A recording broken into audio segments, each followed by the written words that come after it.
برنامه خبری 8 فوریه رو مستقیما از دفتر مرکزی رادیو آزادی تماشا دارید. شعله گلخوجه هستم. سلام. سرخط موضوع امروز که در 15 دقیقه دیگر تقدیمتان می شود.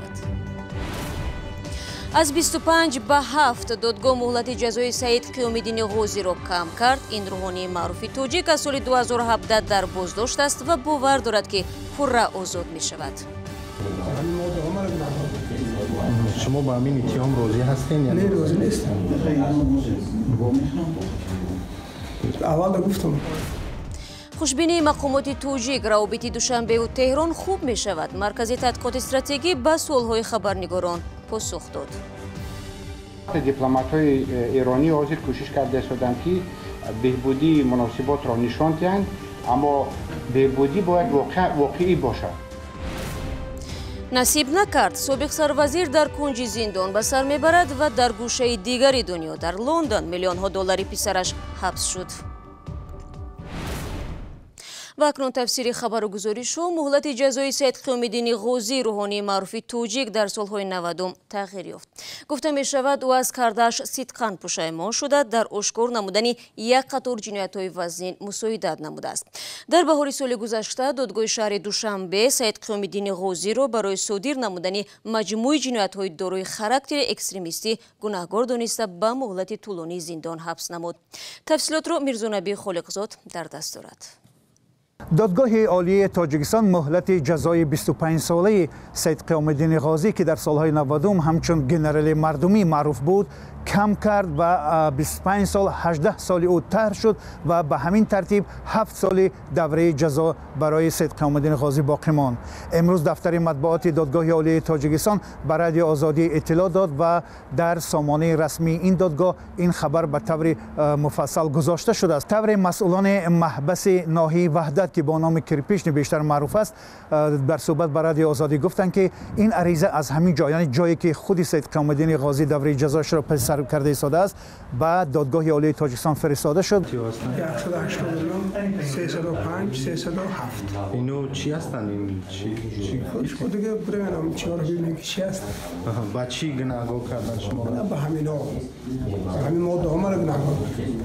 شما با همین اتهام راضی هستین یا نه؟ راضی نیستم. اول گفتم. همچنین اجازه داده شد که پیوندانی او از او خبر گرفتند و تا روز شنبه، یعنی تا فردا، به همسری او اجازه داده شد که با او بماند و ملاقات کند. سعید قیوم‌الدین غازی یکی از چهره‌های معروف دانسته میشد که در سالهای جنگ شهروندی تاجیکستان از چهره‌های نمایان بود و در سال 1990 پس از امضای سازشنامه صلح تاجیکان در کمیسیون آشتی ملی فعالیت داشت و در بخش مهاجرت کار میکرد. طوری ما در نوارها می‌بینیم سعید قیوم‌الدین غازی در راه برگرداندن شهروندان تاجیکستان از افغانستان و تاجیکستان سهم مهمی داشته است که اون با اردن شرف از طرف حکومت تاجیکستان مشرف گردانیده شده است. سعید قیوم‌الدین غازی در سال گذشته در هنگام سفرش به سن پترزبورگ از طرف مقامات روسیه بازداشت شد و به تاجیکستان استرداد شد و در سال گذشته به او 25 سال حکم یعنی داده شد از طرف دادگاه شهر دوشنبه که بر اساس 3 ماده، یعنی که برانگیختن نزاع ملی، خیانت به وطن، محکوم شد. و در این دوره که وی در محبس بود نزدیکان او بارها از طریق رسانه ها به حکومت تاجیکستان از جمله به پرزیدنت تاجیکستان مراجعت نمودند که در نسبت اون تجدید نظر کرده شد و آزاد کرده شود. حالا نزدیکان سعید قیوم‌الدین غازی در صحبت با رادیو آزادی میگن که امیدوار هستند که این 7 سالی او هم طرح کرده شد و هر چه زودی به آزادی برد، زیرا سلامتی او گویا که چندان خوب نیست. میرزا خالقزاد گزارش میداد چون و چرا این موضوع و همین گونه صحبت همکاری ما با سعید قیوم‌الدین غازی را که چندی پیش در زندان ثبت شده است در آزادی ویدیو یوتیوب پیدا کنید. رهبریت نوی مرکز تحقیقات استراتژی تاجیکستان مطمئنند که امسال روابط دوشنبه و تهران بهبود می‌یابد. نشست خبری نهادی مذکور امروز در دوشنبه در حال برگزار شد که 3 روز قبل رئیس آن خدایبردی خالقنظرов همراه با معاون اولش سیفالله سفرов به نفقه فرستاده شدند. اما این دو مقام سابق نیز در نشست شرکت داشتند. برای یوسفی میگوید مناسبات تاجیکستان و ایران در محور صحبت امروزه قرار گرفت. نفاق نسبت به آنها نداشتیم. برای احیای دوباره روابط خوب میان تاجیکستان و ایران باید اقدام نوبتی از سوی مقامات ایران گرفته شود. این تاکید خدایبردی خالق نظر رئیس همکنون سابق مرکز تحقیقات استراتژی نزد رئیس جمهوری تاجیکستان در نشست خبری این نهاد است. نشست خبری مرکز تحقیقات استراتژی با شرکت هیئت رهبری نو و هم سابق برگزار شد و پاسخ نیز به سوال‌های خبرنگاران از سوی رهبریت نو و سابق داده شد. و البته دیپلمات‌های ایرانی حاضر کوشش کرده شدند که بهبودی مناسبات را نشان دهند، اما بهبودی باید واقعی باشد و این بهبودی البته در امتحان است و ما اطمینان کامل پیدا کرده شدیم. ببینید یعنی بهبودی در چی است؟ بهبودی پیش از همه در سرمایه‌گذاری است. متاسفانه جمهوری اسلامی ایران بعد از این سالهای 16 یگان مثلا مبلغ به جمهوری تاجیکستان سرمایه‌گذاری نکرده است و خودش را کنار گرفته است. اما رهبریت تازه تعیین مرکز تحقیقات استراتژی مطمئنند که سال نو 2019 سال بهبود روابط سرد شده تاجیکستان با جمهوری اسلامی ایران خواهد شد. احتمال وجود دارد که در امسال سفیران نو کشورها تعیین کرده شوند. این از آن دلالت میکند که سال 2019 سال مناسبت‌های خوب میان ایران و تاجیکستان خواهد شد. سال گذشته ملاقات وزیر کارهای خارجه ایران محمد ظریف جوادی با پرزیدنت تاجیکستان در شهر دوشنبه برگزار شد. اما به دنبال این هم تاکنون نرمیش در روابط دوشنبه و تهران احساس نمی شود. همچنان رهبریت سابق مرکز تحقیقات استراتژی نزد رئیس جمهوری تاجیکستان در این نشست در مورد انتقال جنگیان گروه دولت اسلامی به نزدیک‌های مرز تاجیکستان نگرانی کردند. با قول آنها در نزدیکی‌های مرز تاجیکستان در قلمرو افغانستان افزایش شماره جنگیان دولت اسلامی به مشاهده می‌رسد که وجود تهدیدها به امنیت تاجیکستان را رد نمی‌کند. متاسفانه آن صحبت‌هایی که در مورد تجمع یعنی نیروهای خارجی افراطی در شمال افغانستان و جان دارد. در داخل داعش تعداد زیاد افرادی که در سوریه و عراق بودند که برگشته شدند و یعنی بیهوده نیست که حرفای گوناگون که یک زمره از آنها یعنی با هلیکوپترها یا اینکه به اصطلاح چرخبال‌های خارجی نامعلوم به قسمت شمالی یعنی انتقال داده میشن و این نشست خبری سالانه مرکز تحقیقات استراتژی در حال برگزار می شود که 3 روز پیش رهبر و معاونان رئیس این مرکز با فرمانهای رئیس جمهور امامعلی رحمان عوض کرده شد. با جای خدایبردی خالق نظر دلاور قادرزاده دکتر علوم اقتصاد و معاونش پرویز محمدزاده تعیین شدند. سیفالله سفروف معاون اول سابق به نفقه گسیل کرده شد و فریده مومینова نیز از وظیفه معاونی این مرکز آزاد شده حالا جای کاری من بعدش مشخص نیست. براد یوسفی، آزادی، دوشنبه. شما برنامه خبری رادیو آزادی را تماشا دارید. پدر در کنج زندان، پسر در عیش و عشرت. اما ظاهراً دوره با اصطلاح طلایی پسری سابق سروزیر مالدووا به پایان میرسد. زیرا $100 میلیون او را در بریتانیا حبس کردند. هرچند تقدیر این مبلغ تا به حال معلوم نیست، ولی به نظر میرسد که لوکا فیلات 22 ساله حیات واقعی دانشجوی را خواهد چشید. مومن احمدی در این باره گزارش میدهد. در پی تحقیقات اگنتی ملی تفتیش جنایت‌های بریتانیا دادگاه این کشور اعلام کرد که $650 میلیون لوکا فیلات پسر سابق سروزیر مالدووا ولادیمیر فیلات حبس شود. روز 7 فوریه اگنتی ملی تفتیش جنایت‌های بریتانیا اظهارات پخش نموده تاکید کرد لوکا فیلات از حساب پولی که پدرش با راه‌های غیرقانونی به دست آورده است به مبلغ $500,000 یک منزل را در قسمت غربی لندن اجاره گرفته است. ولادیمیر فیلات در سال 2016 به مدت 9 سال از آزادی محروم شد، زیرا در دوره سروزیری او در بین سالهای 2009-2013 $1 میلیارد بانک‌های مالدووا بینام و نشان شد.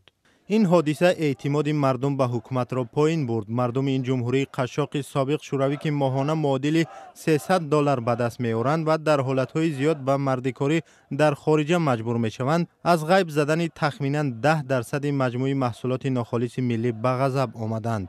هزارها نفر پیوسته با تقاضای برکناری حکومت و مجازات سروزیر فیلت در مرکز شهر کیشینیوف پایتخت مولداوا می شدند. چندین حکومت و رهبران کشور از کرسی هایشان محروم شدند. لوکا فیلت 22 ساله سال 2016 برای تحصیل به بریتانیا آمده است. او مبلغ زیادی را برای خریداری اموال گرانبها از جمله برای یک ماشین بنتلی برابر به $259,000 مصرف کرده مورد نظر نهادهای تحقیقاتی قرار گرفت. اگنتی ملی تفتیش جنایت‌های بریتانیا میگوید لوکا فیلت درآمدی رسمی ندارد و پولی که به حساب‌هایش آمده است از نام شرکت‌های در ترکیه و جزیره‌های کیمن فرستاده شده است. کاربران گرامی آزادی ویدیو اکنون توجه کنید به یک اعلان. آنهایی که میخواهند در تهیه برنامه خبری مساعدت کنند، رقم ما در وایبر و واتساپ در خدمت شماست. تنها همین را خاطررسان میکنم که رقم مذکور برای صحبت تلفنی نیست، بلکه خبر و عکس و نوارهای شما را قبول میکند. اگر شما این گونه مواد دارید با رقم پلوس 420 724 05 66 81 بفرستید. ما برای گرفتن جزئیات با شما تماس میگیریم. در واقع گزارشی که حالا پیشنهاد شما می شود بر اساس درخواست و نوار فرستاده یکی از بیننده های ما تهیه گردیده است. ساکنان دهات در ناحیه خراسان چندی است از هجوم یک نوع حشراتی برای آنها نامعلوم به تشویش افتادند. آنها میگویند از این پیش شاهدی چنین به اصطلاح مهمان ناخوانده نشده بودند و نمیدانند که تا کجا این حشرات میتواند برایشان ضررآور باشد. آرزوی کریم به دهه حیاتی نو رفته بود. در او بچی بوله یا بچم بوله که پایانده خانه ما میریم خو میریم با سر یک هفته باز قربانگل ساکن دهه حیات نو خراسان در منزل خود شب را سحر نمی کند. ترس او از نوع از حشرات است که در خانه او پیدا شدند. کرمان همیشه شاود پیدا میشن نمی سویت در میگیرونیم ای شام اوسو ای زمین تداتن دیوال برونده میگیره رشنای سویت درست شدن میگیرین همین اینا. مردم بومی این حشرات را چیلپا مینامند. گاه آن را مشاهده می کردند. این بار با این بسیاری یک باره به خانه ریختنشان آنها را به تشویش آورده است. تکسری ها دو گذشته بودن این اینجا در آمدن در تکسری ها چسبیدن بن خانه رفتیم اخی. مقامات آمده به خانه ساکنان برای محو چیلپا زهر پاشیدند اما فایده نکرده است. دورو زدن و نکی میزنن یا میپیچه بوهی میشه بو نیست یا بوگو میشه میره. محمد وفا میگوید در دههشان چیلپا معمولا به چشم میخورد. بار اول شماره زیادی آنها را دیده است که به خانه ها میدرآیند. من میگم هم نمناکیه یا اینکه یک آفت بارین عجایب ما هم دیدم حیران شدم. چیلپا از نوع حشرات است که زهرش مرگاور نیست. در سرنمی و جای جمعشوی پسمانده های خوراک پیدا می شود. نشاید آن را به دست گرفت. اگر زهر زند در جای نیشش سرخی پیدا شده می سوزد. با بیخطر بودن این حشرات نورافشان باور نمی کند و قرار است تا نیست شدن آن فرزندانش را به خانه‌اش نآورد. خیلی حشرات زلالرسون یا گوشت نمیدرو یا بینجا دهان نمیدروی با مایلی بتای مقصد چی میکنم گفته گرفتیم همون خودمون اگه یا شاید درو ماشین خورافتم یا شاید دیگه خونه کم خورافتم یا شاید دیگه گفتش که میدان داخل. و وزارت تندرستی توجیکستان میگوید گرفتارشوی به ویروسی نارسایی مسئولیتی بدن یا خود سپید در کشور تشویش‌آور است. مسئولین وزارت تندرستی روز 8 فوریه ضمن نشست خبری گفتند سال گذشته در توجیکستان 1422 حالت نوی سرایت ویروسی نارسایی مسئولیتی بدن آشکار کرده شده است. به این ترتیب هر روز در توجیکستان تا 4 نفر به ویروسی نارسایی مسئولیتی بدن یا سپید گرفتار می شدند. نسیم عالمزاده وزیر تندرستی از چنین وضع نگرانی کرده آن را مایه تشویش خواند. وزیر گفت برای پیشگیری از این وضع سال گذشته جزا برای طبیبان و کارمندان سرتراشخانه و کاشانه‌های حسن سخت‌تر کرده شده است. با عرض سپاس از آن که در این 15 دقیقه ما را تماشا کردید. برنامه امروز را پایان میبریم. نوارهای جالب و گزارش‌های روز را در آزادی ویدیو کانال ما در یوتیوب تماشا کنید. چون معمول ما فردا برنامه خبری نداریم ولی صبح بر وقت نوید بامدادی تقدیمتون میگردد که فراگیری خبرهای تازه روز است. تا ملاقات بعدی خدا نگهدار.